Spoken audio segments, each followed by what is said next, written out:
How safe is your data with the government?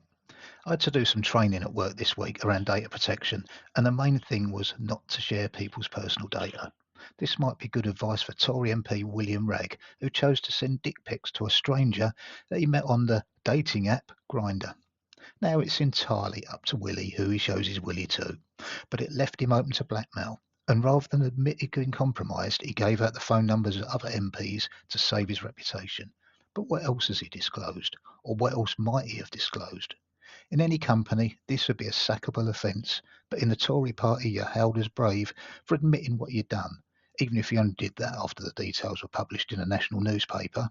A bit like when Suella was sacked for misuse of email, which was another possible threat to national security, but reinstated almost immediately. And why hasn't he resigned? Bearing in mind he's standing down at the next election anyway. Ironically, he's the vice chairman of the Tory 1922 committee, the backbenchers' little club.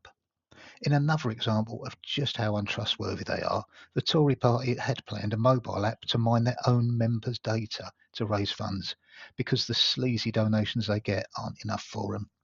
To be fair to Rishi, though, he doesn't only not give a fuck about his own members, he doesn't give one about the rest of the country either, with yet another threat to leave the European Court of Human Rights if the Rwanda plan's blocked.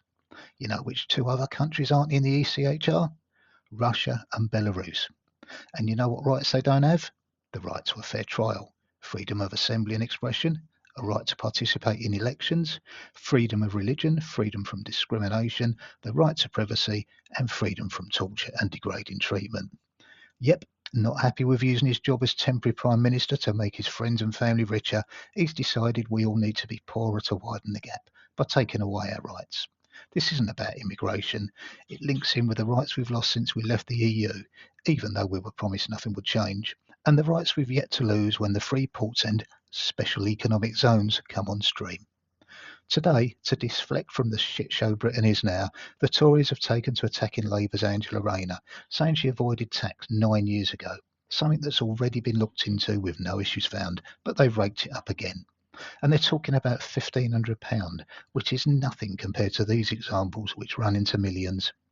An extended family member said to me last week the usual, it will be worse under Labour.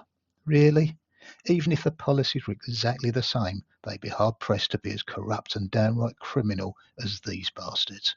Go on, give me a share, a follow, and click for notifications.